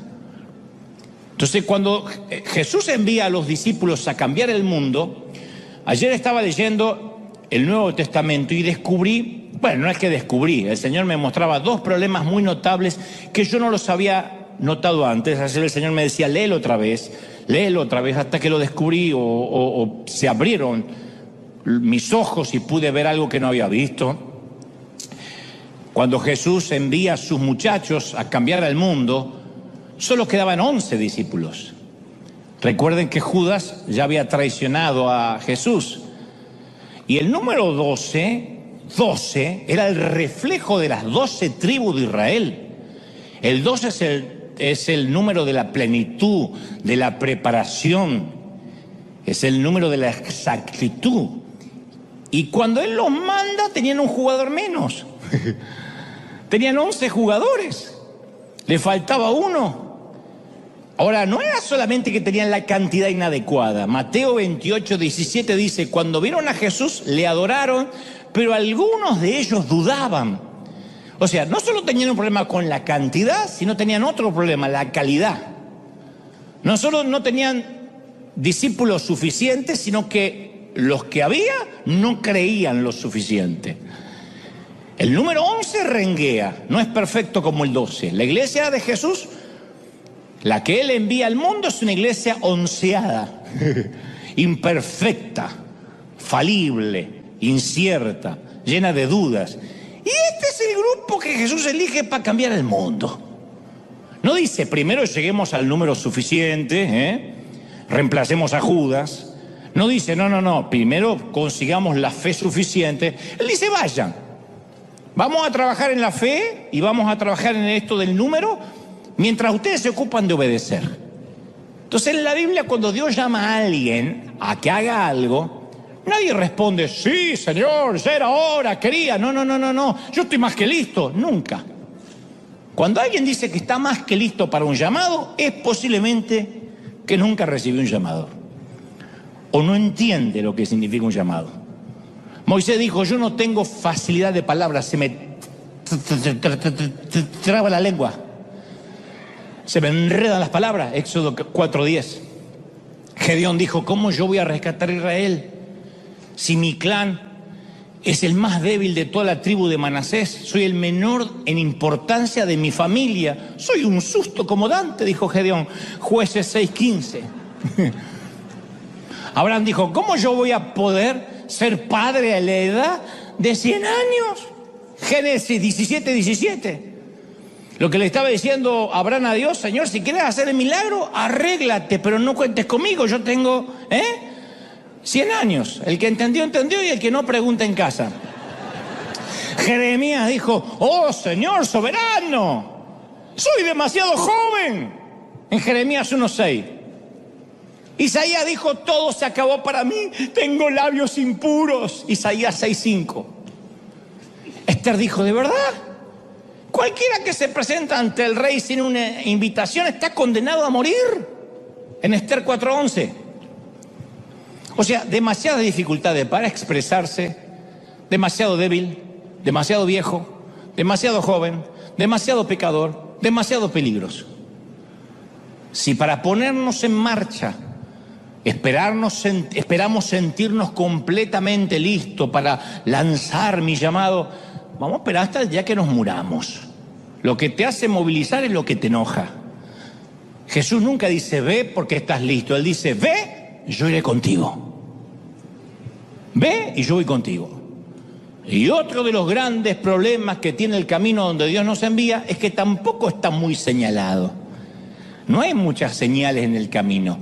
Cuando Dios llama no siempre es claro, solo tenemos un enojo contra algo que nos enardece, pero no está lleno de señales. Y los creyentes solemos decir, Señor, dame una señal, que venga un ángel, que me toque en trompeta, si esto es tuyo, que cuando salga, aunque haya estacionado mal, el policía no lo haya visto. Esas señales nuestras. La regla es que Dios nos da la información a medida que lo necesitamos, y Dios decide qué necesitamos saber y cuándo. Entonces, desde el comienzo de las interacciones de Dios con los seres humanos, Él solo da la información a medida que se necesita. Entonces la incertidumbre se entrelaza con la fe del que obedece. No te da más información. Esto es lo que necesitas saber hoy. No, pero Señor, yo quiero saber, la catedral se está vendiendo, la catedral de cristal, ¿y dónde vamos a ir? ¿Qué vamos a andar de hotel en hotel? Esto es lo que necesitas saber hoy. Hoy hay para pagar el hotel. Señor, pero debes tener algo. Hoy hay para pagar el hotel. Cállate la boca. Como le decimos a los hijos. ¿Qué vamos a comer la semana que viene? Hoy, coma esto, que es lo que hay. El Señor le dijo a Abraham en Génesis 12:1, deja tu patria, deja tus parientes y vete a la tierra que yo te voy a mostrar. Siempre hay dos partes en el vete de Dios, el irse de y el irse a. Y a veces solo tenemos una parte, el irse de. Dios dice, vete de tu país, de tu gente, de tu cultura, de la casa donde te formaste. Entonces Dios pone primero un enojo en ti y luego dice, te voy a bendecir para que seas un canal de bendición, para que bendigas a otros, no solo para que seas famoso por sí mismo, sino para que tu fama, tu favor, haga que puedas bendecir a mucha gente. Entonces, los que nos atrevemos a aceptar los problemas reales que conlleva el llamado de Dios, sentimos menos remordimiento, gente. Algunas de las historias más tristes que yo veo en la vida son la gente que no corrió riesgos, que se le va la vida y no hizo nada por Dios. La gente que viviendo acá nunca cruzó la frontera pudiéndolo hacer legalmente para ver si puede dar una mano del otro lado. Porque está bien, vamos un gran grupo, pero somos miles. Y a mí me sorprende aquellos que dicen, no, yo estoy metido en mis problemas, yo ya tengo muchos problemas reales. Y no son problemas reales. Problemas reales es la gente que hoy no sabe si va a poder cenar, si sus chiquitos se van a ir con dolor de panza otra vez a la cama. Entonces mucha gente siente remordimiento y va a sentir por la obediencia que nunca ofreció, la generosidad que nunca brindó, las aventuras que nunca se aventuró a vivir, las vidas que nunca se llegaron a vivir. En las ciencias sociales hay todo un campo de estudio de la psicología del remordimiento. Dice que uno de los de los descubrimientos más llamativos es cómo cambia el remordimiento a lo largo de los años. Cuando uno es joven tiene remordimiento a corto plazo, tiene que ver con haber hecho algo. ¡Ay, para qué me comí esa hamburguesa! ¡Ay, es que fue tan tentadora! ¡Ay, me tenté por este condenado! No como más. ¿Para qué? ¿Para qué vi esa película? Perdí mi tiempo. Tiene que ver con lo que hice. ¿Para qué acepté salir con ese chico? Bobo, no tiene ni 2 neuronas juntas. Pero a medida que envejecemos, o que envejecen ustedes, yo todavía no, sentimos remordimiento por las cosas que no hicimos. La declaración de amor que no hicimos. La oportunidad de servir que nunca aprovechamos. El regalo caro que nunca dimos. Entonces comenzamos la vida sintiendo remordimiento por las cosas equivocadas que hicimos y la terminamos con remordimiento por todo aquello que no hicimos. Yo he estado en muchos lechos de muerte, muchos, despidiendo a los que suben al último vagón de la vida. Y no recuerdo uno solo de ellos que me haya dicho que se arrepentía por algo que hizo. Cuando le decía, ¿tienes algo de lo que arrepentirte? Decía, ya arreglé mis pecados con el Señor, pero tengo una tristeza enorme por todo lo que no hice. Debí haber servido más, debí haber ayudado más, debí haber disfrutado más con mis nietos. Un caballero me dijo alguna vez, mírame, no hay ni uno de la oficina aquí, ni mi jefe, ni mis compañeros, y me pasé la vida con ellos. Y de pronto mis hijos crecieron, no estuve con mis nietos, trabajaba como un condenado para darles un estilo de vida que ellos daban por sentado. arrepentido de todas las cosas que no hizo.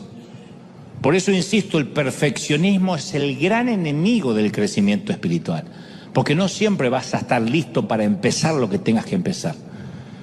Y cuando uno acepta el llamado de Dios, parte de los problemas a los que accedemos es que vamos a fracasar muchas veces. Pero nadie espera estar listo cuando me des dinero, cuando me retire en las vacaciones, la semana que viene, porque la vida se te va. Si es que no viene una enfermedad, ¡pac!, se apaga el oxígeno y te tienes que ir. Y pasas tus últimos días en la cama de un hospital. Remordimiento, dolor y un montón de compañeros de cuarto que no deberían estar ahí. Uno tiene que fracasar, parte de la vida. Abraham Lincoln perdió 8 elecciones, fracasó en 2 proyectos de negocio, atravesó una crisis nerviosa antes de poner un primer pie en el Salón Oval. Entonces la causa principal del fracaso es el éxito mal administrado. Y la causa principal del éxito es el fracaso bien administrado. Cuando uno fracasa y sabe qué hacer con ese fracaso, ahí es cuando uno empieza a tener éxito. Caer no es fracasar. La única manera en que podemos fracasar es si nos quedamos en la lona. No puedo, yo ya lo intenté, no me dieron lugar, no me entienden. ¿Pero qué es éxito? Levantarnos una y otra vez. Si ustedes me dijeran, Dante, dinos si tienes algún don que reconoces inmediatamente mirándote al espejo. Es que yo soy una topadora, yo sigo y sigo y sigo y sigo y sigo y sigo. Yo soy como el conejito de Duracell. Yo sigo así, sigo así, sigo así, sigo así, sigo así, sigo así, sigo así. Y me tiro otra vez y me paro y sigo y sigo y sigo y sigo. Eso lo reconozco en mí. Es lo único que puedo reconocer de manera inmediata. Obedecer un día tras otro, semana tras semana, año tras año, sin perder el enfoque. ¿Qué es la vida? Una larga obediencia en una misma dirección. ¡Caramba que nos cuesta! Una larga obediencia en una misma dirección. Acá me puso Dios y hasta tanto no me cambié la orden, acá me quedo. Esa es la clave para dejar un legado. Entonces, a medida que pasan los años, no sé si te pasa igual, a mí me impresiona menos la gente que de la noche a la mañana logra algo. O sea, no me atraen las estrellas salidas de los reality, los productos Disney, los productos que los ponen en la tele y hacen figuritas y hacen camisetas y se hace famoso de la noche a la mañana. Pero me impresionan con el correr de los años las personas que permanecen. Me fascinan los que hacen poco a poco. Me encanta la frase poco a poco de Éxodo 23:20. Dice el Señor, poco a poco echaré a tus enemigos delante de ti hasta que te multipliques y tengas posesión de la tierra. ¿Por qué Dios no elimina a los enemigos nuestros de un santiamén así? ¡Pum! Te levanta a la mañana, no hay más cobradores de renta, no existe el IRS, las suegras se murieron. ¿Por qué Dios no hace ¡pac! Así? Nosotros queremos el mucho a mucho. Pero esa no es la forma que operan las empresas del reino de Dios. Es poco a poco. Siempre te cuento que los analistas se refieren a esto como la regla de las 10.000 horas de vuelo. Te lo cuento siempre. Si alguien quiere realmente ser bueno en cualquier cosa, tiene que trabajar poco a poco, hasta mínimamente acumular 10.000 horas en algo. Y eso cuenta para el llamado. No puedes engañar el sistema. Los mensajes de un predicador no son producto de 40 horas de estudios. Son más bien 10.000 horas de vivencias. De ahí viene la autoridad. Si no, es aburrido el predicador, porque te empieza a hablar de lo que estudió. Pero si te está contando lo que vivió, tiene autoridad.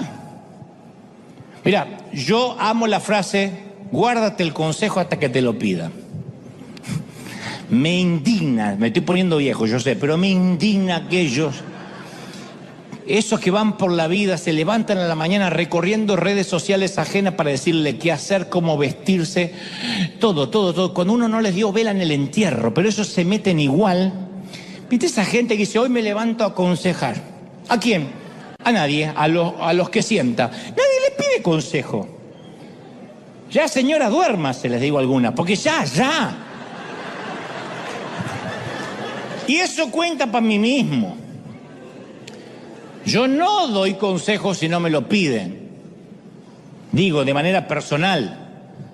Ahora, si me insisten, es mejor que estén listos para la verdad. Pero yo tengo el síndrome de Asperger, yo no puedo mentir, yo no puedo decir otra cosa. Yo digo las cosas a veces hasta de manera bruta, porque si me dicen, quiero que me des un consejo, ¿cómo me queda el pelo?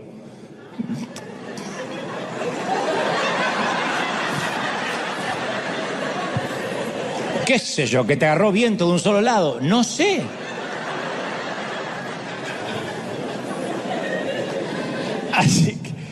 Así que cuando algún amigo me pregunta qué hacer para que la gente no se aburra durante sus sermones, hace poco un predicador me dijo, yo no sé cómo hacer acá, a mí la gente se me duerme. Yo les comparto mi humilde teoría, yo le digo, si tus sermones son aburridos, probablemente es porque tu vida también es aburrida. Y así voy perdiendo amigos a diario. Empecé como Roberto Carlos con 1 millón de amigos, estoy como Kung Fu. O sea, digo, tiene que tener una vida real, fuera de las 4 paredes de la iglesia, de manera que tenga algo para decir, que las personas puedan identificarse. Si quieres predicar sermones más interesantes, tienes que tener una vida más interesante. La gente no quiere ir a un tipo, no quiere escuchar a un tipo que vive en una burbuja religiosa, que duerme los lunes hasta las 11 mientras que ellos van a trabajar, que viaja toda la semana, trabaja un par de horas el domingo y vuelve a dormir hasta las 11 el lunes. Y este consejo no es solo para predicadores.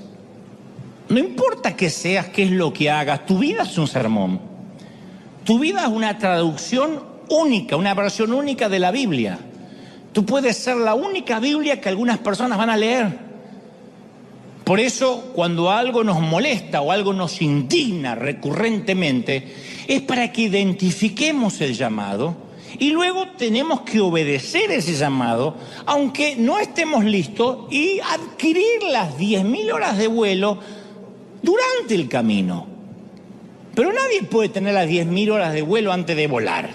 ¡Qué locura! Uno tiene que decir, esto me enferma, esto me enoja, este es mi momento Popeye, acepto el llamado y empiezo a tener una vida interesante. Que después vienen las experiencias, vienen solas. La palabra discípulo significa literalmente aprendiz. Así que, ¿qué es por definición un discípulo? Alguien que nunca deja de aprender. El destino no es un misterio, el destino es una decisión. Nunca es demasiado tarde para ser quien debíamos ser. Juan Carlos es un recordatorio de que Dios se lo llevó al paraíso en el mismo instante que exhaló su suspiro final de este lado de la eternidad. Se fue al paraíso, hoy estarás conmigo, hoy no estuvo su alma gravitando, no pasó por un purgatorio, no está su espíritu dando vuelta buscando paz. En el mismo momento que exhaló su último suspiro, se tiraba a los brazos del Señor, y no hay mayor promesa que esa. Y si yo tuviera que decir qué identificaba la vida de Juan Carlos, esa, llevar gente al paraíso. Hablaba del paraíso y se le iluminaban los ojos. Nadie puede decir, bueno, Juan Carlos era un histérico con la ropa, amaba el café de manera tal. Todos son detalles niños, pueriles. Lo importante era cómo él transitó su vida. Y a veces las personas responden al llamado de su vida y aceptan los problemas que conlleva ese llamado divino. Señor, este es mi llamado con todos los problemas que eso significa. Y cuando lo hacen, pasan a ser parte de la historia. Y otras veces se quedan, insisto, con sus pequeños problemitas cotidianos, como fue el caso del joven rico. Jesús le dijo, vende todo lo que tienes, luego ven y sígueme. Y el hombre se fue triste porque vivía en Ur de los Caldeos. Y su ídolo era el dinero y la comodidad. O el crédito. O el sueño americano. Quizás digas, mi vida no es gran cosa, ¿sabes? Bueno, tal vez porque nunca te pares en la cubierta de un transatlántico, sientas el rocío salino en tu cara. O tal vez porque nunca tengas que mirar hacia abajo mientras que te deslizas por un parapente sobre, no sé, el desfiladero del Gran Cañón. Pero aunque no tengas ese tipo de aventuras, todos estamos programados para seguir a Cristo. Y cuando Jesús llamó a sus discípulos a seguirlo, la persona promedio del primer siglo nunca viajaba más de 50 kilómetros a la redonda. Esos hombrecitos estaban condenados a vivir sus vidas pescando en el mar de Galilea, y Jesús los envió a los confines de la tierra. Pasaron desde Asia hasta Europa, llegaron a lugares al mundo conocido. Y en el camino fueron testigos de milagros increíbles. Filetearon los peces de la pesca milagrosa. Brindaron con el vino que Jesús había transformado del agua. Abrazaron a Lázaro mientras que aún estaba vestido con la mortaja. No se le puede poner precio a esas experiencias, pero una vez que las has tenido, te definen para siempre.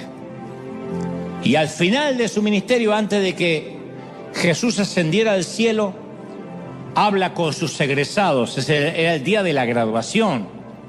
Habla con sus alumnos. Le dice, mis muchachos, les dice algo así como, mis muchachos, estoy tan orgulloso de ustedes.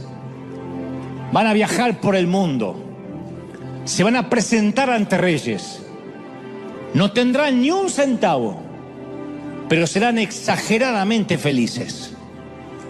Los van a encerrar en la cárcel y aún así van a seguir cantando canciones. Los van a moler a palos a causa de la fe. Y ustedes se van a sentir honrados por haber sufrido por mi nombre. Nunca van a tener nada propio. No van a tener ahorros de retiro, ni de jubilación, mucho menos seguro médico o dental, pero aún así van a confiar en mí hasta lo último de su ser. Ese es el llamado. Y luego los invitó a salir, como hoy nos invita a nosotros. Qué diferente es a ese evangelio de ven y te dará Dios buen crédito, ven y tendrás el auto soñado, ven y se acabarán los problemas de tu familia. A mí me gusta la frase de Gandhi que dice, vive como si fueras a morir mañana, pero aprende como si fueras a vivir para siempre. Entonces no es solo tomar la cruz cada día, es mínimamente tomar la Biblia todos los días y leerla todos los días, mínimamente la Biblia. Leer la Biblia todos los días, un versículo, un capítulo por día, todos los días. Expande la mente. Y después otros libros, si te gustan las novelas, si te gusta. No hay libros seculares, todos los libros pueden darte algo de inspiración. Enseñarte, expandir las estacas de tu mente. Y eso son horas de vuelo, preparación, mientras que vas obedeciendo respecto a aquello que es tu asignación. Yo estaba leyendo que la palabra epitafio significa, obviamente, sobre la tumba. Pero un epitafio real nunca está cincelado en la piedra. Siempre está escrito en los corazones de la gente.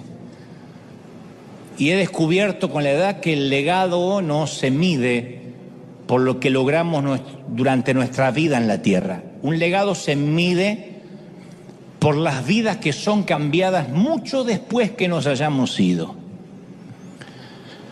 No sé si allá Dios permitirá que el velo se corra y dirá, Dante, voy a dejarte ver las vidas que yo he podido cambiar a través de ti como herramienta. Tal vez Dios me dé ese privilegio, tal vez no, pero creo que ese es el legado cuando ya no estemos aquí. Lo que se dice de nosotros cuando morimos es una ventana a la forma que hemos vivido nuestras vidas.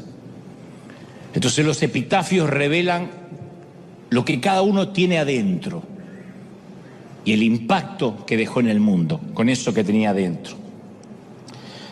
En tu funeral van a decir, a fulano le molestaba tanta la injusticia, luchó tanto contra el hambre de los niños. No había un solo día, dejaba su trabajo y se cruzaba la frontera o iba a ayudar o se iba a dar comida a los que están sin techo en las calles de Los Ángeles, siempre estaba sembrando. Eso es lo que vamos a dejar atrás de nosotros. Porque todos queremos ser recordados por algo. Tal vez nunca logremos, no sé, nuestros 15 minutos de fama. Tal vez nunca aquí en la tierra nos recuerden, pero ¿no es nuestro epitafio algo que deberíamos pensar? Porque no es algo que discutimos mientras tomamos un Starbucks. Che, ¿qué van a poner en tu tumba? No es algo que hablamos. Capuchino, por favor. No hablamos eso. Porque evitamos pensar en la muerte, pero también evitamos las palabras con las cuales queremos ser recordados. Pero yo te voy a dar una pista. ¿Qué te rompe el corazón? ¿Por qué estás dispuesto a dar tu vida? ¿Qué es lo que te enerva la sangre? A lo mejor te enerva la sangre esta confusión que tienen los chicos, los pansexuales, los transexuales, los que se levantan un día de un sexo, al otro día del otro, los que dicen hoy me siento mujer y voy al baño de mujeres aunque sea un varón, otro dice hoy me siento una jirafa y va a orinar al zoológico, tal vez. Y dice me enferma. O tal vez pones el streaming y te enferman, que tratan de normalizar lo que no es normal. Y en cada serie, en cada película, hasta en dibujos animados, te meten una familia supuestamente disfuncional, pero visto con un cristal de normalidad. Y eso te enerva. No es solamente para que diga, ay Señor, rescátame de este mundo atroz. Es porque quizás ahí está tu asignación.